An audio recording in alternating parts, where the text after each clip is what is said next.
자, 토트넘의 상황을 보니까 우선 확실해진 것이 하나 있습니다.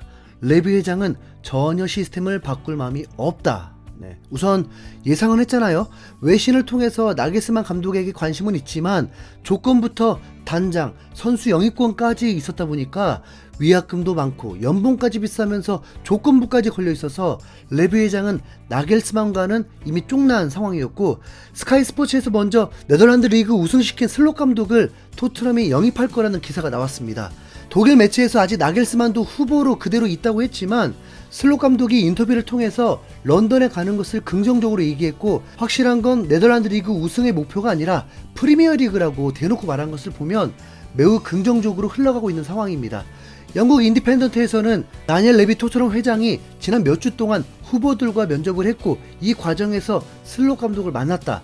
슬롯 감독은 토트넘의 요구사항을 대부분 충족한 것으로 보인다라면서 아예 미팅까지 있었다고 보도하기도 했습니다. 슬롯 감독이 어떤 감독인지를 먼저 짧게 말씀드리면, 그는 선수 시절 미드필더로 뛰었고 점유율을 기반으로 하는 공격적인 전술을 선호하면서 현대 축구를 따라가는 감독이라고 합니다.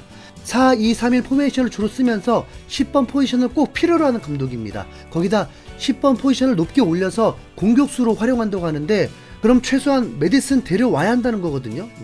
영국 HITC는 슬롯 감독을 공격적인 미치광이라고 표현하면서 강한 압박과 맡은 골은 토트넘 팬들이 바라고 있는 것이라고 했습니다.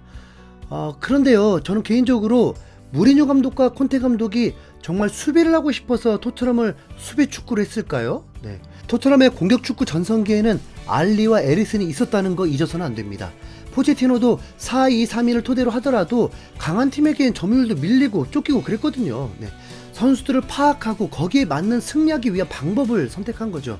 슬롯 감독이 공격 축구를 구사했다고 해서 토트넘에서도 공격 축구를 구사할 수 있을까? 개인적으로 전혀 그렇게 생각하지 않습니다. 지금 토트넘이 무슨 공격 축구예요. 우승을 하기 위해서는 가장 먼저 원팀을 만드는 것이 중요합니다.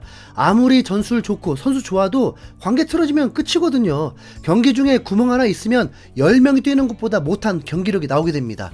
토트넘은 최근 메이슨 대대행의 체제로 성적이 1승밖에 못했던 걸 보면 성적이 문제가 아니었습니다. 경기력 자체가 문제였고 투지가 없고 매우 좋게 표현해서 안일하게 플레이하는 선수들이 정말 많았기 때문에 벌어진 상황입니다.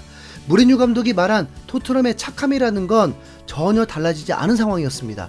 착하기만 해서는 우승할 수 없다고 한 말이죠. 이번 레알 마드리드 발렌시아 경기를 보십시오. 발렌시아가 레알 마드리드를 홈에서 이겨버리면서 강등에서 멀어질 확률이 더 높아졌는데, 과정을 보면 발렌시아가 발악을 해버립니다.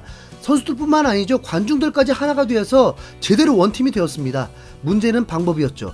절대 해서는 안 되는 걸로 레알 마드리드 심기를 건드렸고, 레알 마드리드는 챔스는 문제 없지만 3위를 할 상황이다 보니까 자존심도 스크래치가 갔는데 결과적으로 발렌시아의 승리로 끝났습니다. 토트넘이 이렇게 발악을 하지 않으면 답이 없다는 거죠. 토트넘은 공격적인 미드필더가 사라지면서 근 5년을 힘겹게 보내야만 했습니다. 10번 공격수가 빠지긴 했지만 벤탄쿠르가 어느 정도 역할을 잘해주면서 팀에 매우 좋은 역할을 했는데, 벤탄쿠르가 십자인대 파열로 나가 떨어지고 난 후 토트넘은 추락을 더하게 되었습니다. 슬롯 감독이 토트넘으로 가겠다는 건 조건부 없이 오면 그건 바보와도 같죠. 오죽하면 슬롯 사단에서 코치 한 명은 가지 않겠다는 기사가 나오기도 했습니다. 토트넘은 큰 변화가 없다면 무조건 허접 감독이 오는 것과 같습니다. 팀을 하나로 만드는 감독이 가장 명장이지 전술 좋은 감독이 명장이 될 수 없습니다. 콘테 감독은 지난 시즌 시작 전에 팀을 제대로 어떻게 해보려 했는데 그 선택이 체력 훈련이었습니다. 본래도 훈련을 빡세게 하는 감독이라고 알려졌지만 콘테의 계획은 토트넘을 망쳐놓은 최악의 선택이었습니다. 월드컵까지 중간에 끼면서 경기들이 더 타이트해졌고, 그렇다고 5명 교체를 유연하게 하지도 않으면서 선수들을 막 썼다가 부상자 속출이 됐습니다. 거기다 히샬리송의 인터뷰를 보면 콘테와 대화를 거의 한 적이 없다고 했다면, 콘테는 선수들을 매우 사무적으로 대하고 본인이 픽하지 않은 선수와는 거리도 뒀습니다. 그냥 돈 받는 프로니까 프로로서 역할을 주문한 거지 원팀이 되기 힘들었던 거죠. 그건 혹 정말 수준 높은 선수들을 구성할 때나 가능하지, 토트넘처럼 능력보다 그 이상의 실력을 내야 하는 팀에게는 매우 치명적이었습니다. 토트넘은 매우 요상스러운 팀이거든요. 정체성 자체가 없습니다. B클럽도 아니고 셀링클럽도 아니라고 봐야 합니다. 10년 안에 챔스 준우승, 리그 준우승, 컵대회 준우승까지 해본 팀이지만 우승은 없습니다. 4위 안으로 맞추면서 챔스를 자주 출전했지만 강팀이란 느낌이 없습니다. 월드클래스 선수들, 탑 플레이어, 주급 비싼 선수들이 있긴 하지만 주전은 몇 명 안 됩니다. 이런 팀인 상황에서 텔레그래프는 토트넘은 브렌트포드 및 브라이튼과 유사한 데이터 기반 시스템을 구현하는데 중점을 둘 것이다. 레비 회장은 리그에서 높은 수준의 성과를 달성하기 위해 선수 분석과 평가에 있어서 전문가들과 대화를 나눴다고 했고, 풋볼런더는 레비 회장은 토트넘의 영입 측면에서 더욱 발전해야 한다고 인정했다. 케인도 인터뷰를 통해서 토트넘이 변화를 추구해야 한다고 했습니다. 토트넘은 지금까지 성적과 경제가치, 경기장만으로도 B클럽의 길을 가야 하는 팀이지 브라이튼, 브랜트포드를 겨냥하는 팀이 아닙니다. 브라이튼, 브랜트포드가 거액을 들여 좋은 선수를 데려와서 팀을 성장시키나요? 아닙니다. 값싸면서 재능 있는 선수들을 기량 만개시켜서 팔아먹어 돈을 벌고 팀 내 주급이 거기서 거기가 되면서 선수들이 하나 되기 매우 좋은 요건이 됩니다.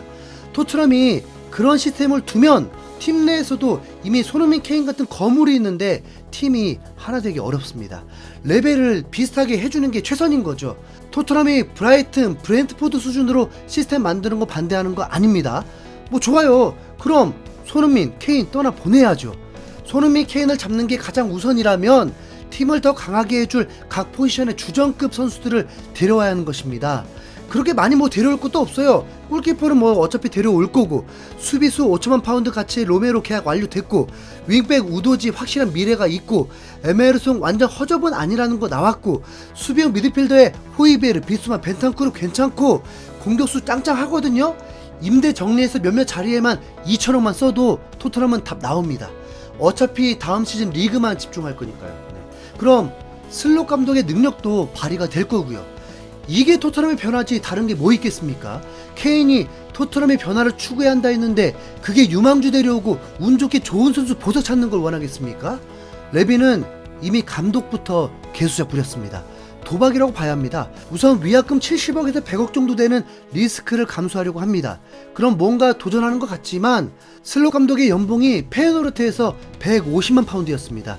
레비 회장이 슬롯 감독 데려오려는 금액이 2배 300만 파운드입니다.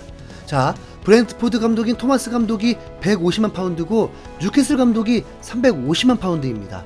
뉴캐슬은 에디아우 감독을 데리고 명문팀을 만들 마음은 없습니다. 이러면 과르디올라 감독 맨시티에서 다 이루고 뉴캐슬 가는 거 아니겠죠? 순간 소름이 확. 레비 회장이 지불한 연봉 자체로만 봐도 셀링클럽 수준으로 가겠다는 것밖에 안 됩니다. 2년 전에 이미 겪었잖아요. 산투 감독 약 300만 파운드에 데려오고 4개월 만에 경질시킨 거. 산투가 문제였나요? 아니죠. 오합지졸 선수 구성이 문제였습니다. 모든 건 레비의 선택으로 바뀌게 됩니다. B클럽을 쫓아갈 선수 구성을 할 것이냐, 셀링클럽을 쫓아갈 선수 구성을 할 것이냐. 토트넘은 여러모로 후폭풍이 예상됩니다.